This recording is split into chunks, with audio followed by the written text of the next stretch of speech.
Salut tout le monde, c'est toujours Bokar Ali Fofana, Arch Fofana depuis le Mali. Aujourd'hui, nous avons le plaisir de vous présenter le logiciel de modélisation et de rendu Revit 2018. Aujourd'hui, nous allons on va expliquer l'interface de Revit 2018, comment commencer, comment ouvrir Revit, comment démarrer Revit, comment paramétrer un projet Revit dans Revit et Revit 2018.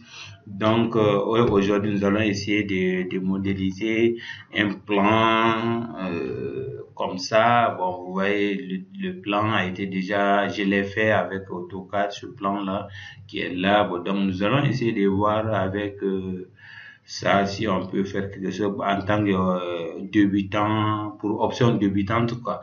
Donc avant de démarrer le projet, on va vous demander de vous abonner, d'activer la cloche de notification pour être informé de toutes les vidéos que je vais mettre en ligne, afin que vous soyez perfectionné, que vous soyez au top, que vous me dépassiez même dans la conception, dans l'utilisation, dans la maîtrise des logiciels tels que Timotion, Archicad, AutoCAD, Robo, Lumion et Revit et CP4. Nous allons voir tous ces logiciels là avec le temps. Atlantis et les logiciels de calcul de structure. Bref, vous serez gâtés. Et je vous dis, le logiciel Revit, c'est le centre, c'est le rond-point, c'est-à-dire que c'est l'incontournable. Tous les logiciels sont intégrés dans Revit. Donc Revit, c'est le logiciel de modélisation et de rendu le plus utilisé par les plus grands bureaux d'architecture et des plus grands bureaux d'études. Donc Revit permet beaucoup un partage entre tous les membres du BTP, c'est-à-dire quand l'architecte fait la conception dans Revit, avec le logiciel Revit, l'ingénieur qui est là, il peut utiliser Revit pour faire ses calculs, pour faire ses plomberies, ou bien le technicien qui est là pour la plomberie, pour l'électricité. Bref, le logiciel Revit, c'est tellement vaste, tout le monde peut l'utiliser. C'est un logiciel de partage commun que tout le monde utilise en même temps. Donc Revit est très complexe, très compliqué, souvent je peux le dire, parce que Revit ne s'arrête pas seulement au plan architectural. Revit dépasse la planète architecturale même. C'est-à-dire, c'est comme le monde du BTP est encastré dans Revit. C'est-à-dire que tu sois architecte, que tu sois ingénieur en calcul de structure, en calcul d'infrastructure, béton, ainsi de suite, que tu sois plombier, électricien, que tu sois carreleur. Revit est ouvert à toutes les spécialités dans le domaine BTP.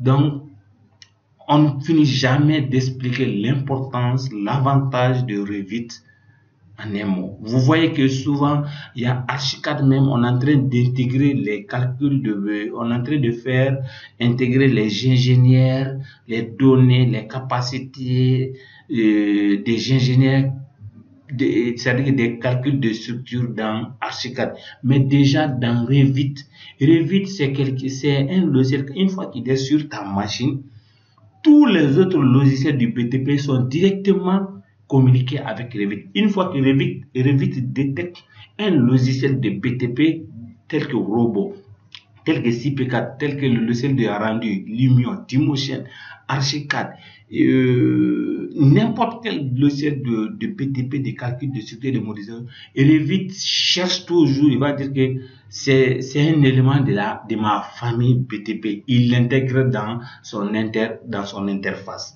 Donc, on ne finit jamais d'expliquer l'importance, on ne finit jamais d'expliquer le travail que le logiciel Autodesk Revit peut faire. Ça dépasse tellement la planète Terre qu'on ne peut même pas imaginer. Donc, on va patienter que le logiciel redémarre. On va voir aujourd'hui comment démarrer, comment paramétrer. On va vous expliquer l'interface du logiciel, ouvrir le logiciel, faire un premier pas du logiciel. Donc, on va continuer, on va patienter. Voilà, Revit redémarre, ça va charger l'interface, le démarrage. Voilà, au démarrage du logiciel Revit, vous avez à peu près 4 parties. Les 4 parties de Revit, quelqu'un peut vous dire que ça contient 2 ou 3 parties, mais moi je parle de l'interface, le démarrage du logiciel. Donc vous avez les fichiers enregistrement structure qui sont là, qui vont venir quand vous allez ouvrir un projet. Maintenant, ça c'est la page d'accueil du logiciel. La page d'accueil du logiciel, vous avez la première partie qui est là, qui contient les anciens projets que vous avez eu à créer dans Revit et que vous avez eu à faire le projet. Donc, ça c'est maintenant comment ouvrir un projet. Vous venez ici. Est-ce que vous voyez? Maintenant, c'est ici que vous allez créer votre projet. Ici, vous avez les familles, c'est-à-dire histoire des familles. Ça c'est la partie même qui rend le logiciel un peu beaucoup plus complexe, plus compliqué à comprendre. On va vous parler des familles. C'est-à-dire le logiciel n'est pas comme Archicad. Le logiciel a organisé ses données, ces éléments en famille. Est-ce que vous voyez? Vous avez exemple des familles structures, d'architecture, exemple des familles de structures. Mais vous, en tant que plus on va devant, plus on avance, plus vous allez découvrir qu'est-ce que c'est que famille. Est-ce que vous voyez? C'est-à-dire, le logiciel Revit a créé les calques là, chaque calque. Dans les Archicad et AutoCAD, on crée des calques, mais Revit, lui, il les appelle des familles. Est-ce que vous avez compris en quelque sorte? Maintenant, pour commencer, pour démarrer le logiciel Revit, vous venez dans Nouveau. Vous cliquez ici, Nouveau. Quand vous cliquez sur Nouveau, il va vous donner un tableau. Il va vous expliquer. Le logiciel Revit est un peu lourd, quoi. Donc, on va aller étape par étape. Maintenant, quand vous dites fichier, les gabarits, c'est quoi? C'est-à-dire, ce sont des pré-réglages. Ce sont des réglages que vous avez créés avec le logiciel Revit. À chaque fois que vous voulez commencer un projet, ces réglages-là vont venir. C'est ça qu'on appelle gabarit dans AutoCAD. Avec les Autodesk, on appelle gabarit. Mais avec Archicad, c'est template. Est-ce que vous voyez? Bon, donc quand vous venez ici, vous allez chercher gabarit architectural. C'est-à-dire, comme j'ai vous l'ai dit, le logiciel est partagé entre les ingénieurs, les architectes. Est-ce que vous avez compris? Maintenant, toi, tu veux travailler avec l'aspect architectural, la conception d'un projet. Est-ce que vous voyez? Le plan DD, la base, c'est comme dans AutoCAD. Donc, j'ai choisi ça. Bon, donc, il y a les gabarits des projets. Donc, d'autres vous pouvez créer un projet ou vous pouvez créer un gabarit. C'est-à-dire que je crée ici, si je clique ici, les réglages que, quand je vais cocher ici, quand je vais prendre OK, les réglages là seront enregistrés en tant que gabarit. Est-ce que vous avez compris? Mais moi, je vais créer un projet, débuter un projet. Est-ce que vous avez compris? Et j'ai dit OK.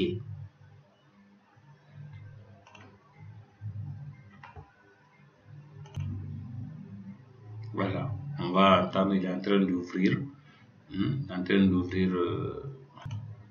Voilà. Et voici le logiciel qui est ouvert. Revit est ouvert maintenant. Bon, donc, quand le logiciel est ouvert, vous avez l'image Revit qui est là. Suivez attentivement. L'interface a 4 parties, c'est-à-dire il y a 4 tableaux, 4 grands tableaux. C'est-à-dire, moi, je peux définir comme ça, quoi. Bon, donc, vous avez, à partir d'ici, tout ce que vous voyez ici, ça, à chaque fois que vous rentrez dans les fichiers, c'est ça, les icônes là vont se présenter ici. Chaque fois que vous activez un sous-titre ici, les données qui sont là, les coordonnées, c'est-à-dire, ça va présenter les dossiers, les sous-dossiers qui sont dans ce système de structure insérée, ainsi de suite. À chaque fois que vous rentrez ici, par exemple, quand on rentre dans Vue, et dans Vue, c'est que ça va présenter tout ce qui est dans palette Vue ici. Bon, donc, vous voyez, c'est tout ce qu'on peut retrouver ici, les 3D, les coupes, ainsi de suite. Bon, donc, quand on vient dans en auteur, c'est les cotations, c'est-à-dire quand celui qui maîtrise, mais qui a la notion des bases d'AutoCAD peut facilement comprendre l'interface de Revit. Il a la même physionomie que AutoCAD. Ça, c'est modification. Surtout que nous allons partir dans modification. Il y a beaucoup de fonctions de modifier avec les fonctions AutoCAD dans Revit modification. Vous voyez, décaler, ainsi de suite. Vous avez cette partie-là qui est là. À chaque fois que vous rentrez ici, donc il y a les icônes de chaque objet que vous allez utiliser se présentent ici. La deuxième partie, c'est quoi? Ça, c'est votre espace de travail qui est là. Ici, ça, c'est votre espace de... Tout ce que vous allez dessiner va se faire ici. Et si vous avez comme ça, c'est votre espace de travail, votre univers. Maintenant, c'est comme dans Archicad aussi. Dans Archicad, vous avez le côté gauche et le côté droit. Bon, donc le côté gauche, ça, c'est l'arborescence du projet. C'est-à-dire, tout ce que vous allez travailler ici, il sera dans un fichier. Est-ce que vous avez compris? Si je veux travailler ici, il faut que je me mette dans un fichier pour pouvoir présenter le travail. Bon, donc c'est ici, c'est le côté arborescence du projet, c'est-à-dire tout ce qui est DD, tout ce qui est coupe, tout ce qui est 3D que vous voulez voir vont se présenter ici. Est-ce que vous avez compris? Vous voyez, vous avez les espaces, les familles. Vous allez comprendre famille. Voici. C'est famille. C'est quand on prend un projet architectural, tous les éléments qui y figurent sur votre plan archi est appelé famille. Vous voyez, plomberie, c'est une famille. Exécution, c'est-à-dire que l'exécution d'une maison de A à Z, tout ce qui intervient, tout ce qu'on peut toucher et voir sont appelés les éléments, et les éléments sont appelés famille. Est-ce que vous comprenez? Donc ça, à chaque fois qu'il y a les différents, les tiroirs pour cacher, ainsi de suite. Maintenant, il y a l'option 3D. Vous ne voyez pas l'option 3D ici, mais une fois que vous allez commencer à activer, pour venir dans option 3D, ça va venir se présenter ici dorénavant et vous allez venir voir l'option 3D ici. Ça va s'afficher ici. Donc vous voyez, il est venu. Et la vue 3D, elle est venue.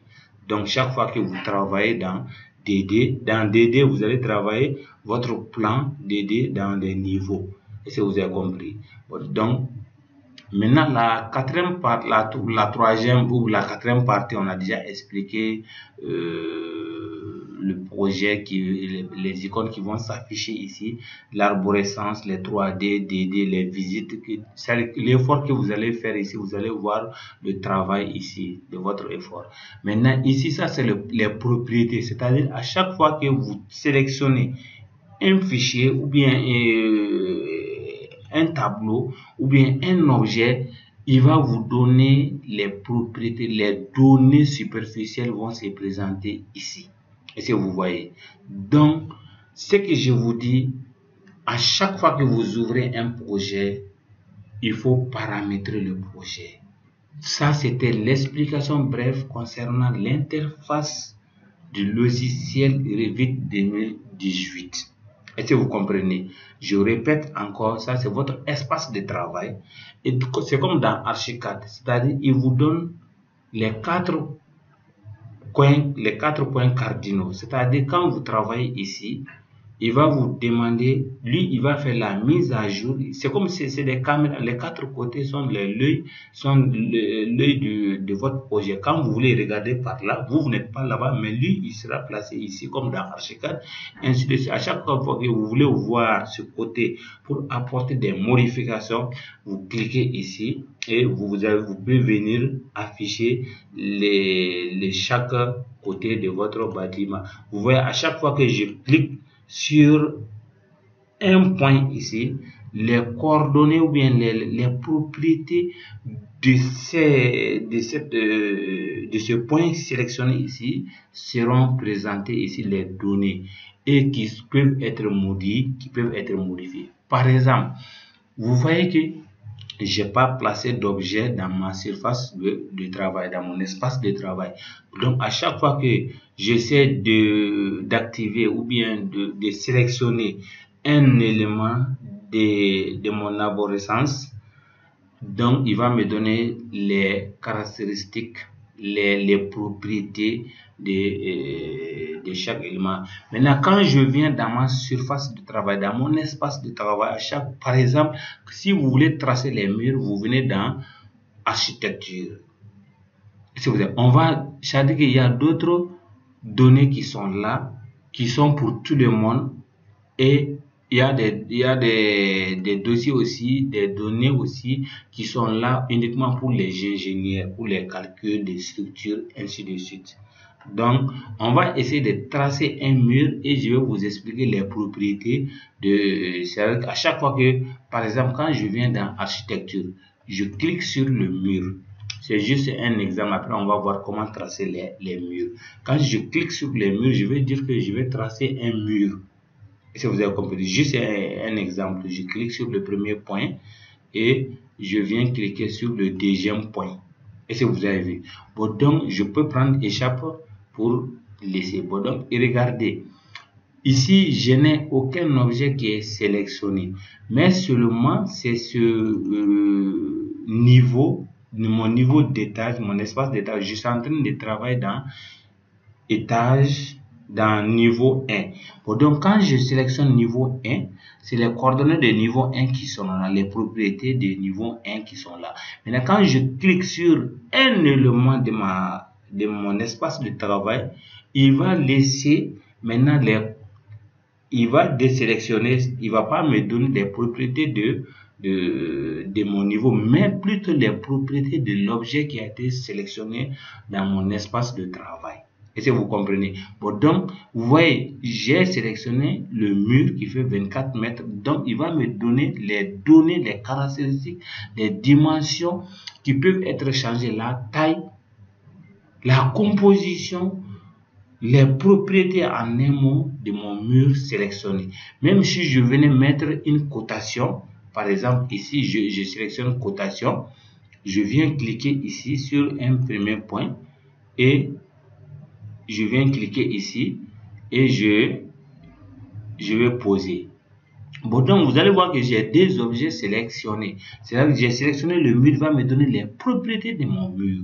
Bon, donc si je sélectionne ma cotation, il va me donner il va me présenter ici les propriétés de ma cotation. Et je peux aller, ça c'est-à-dire c'est les propriétés superficielles qui me donnent. Si je veux aller un peu plus loin pour voir d'autres propriétés, je rentre dans modifier de l'objet sélectionné et il va me présenter un autre tableau plus vaste que l'autre. Vous voyez, il y a d'autres réglages qui sont là et que je peux encore améliorer les propriétés, changer les propriétés. Est-ce que vous avez compris?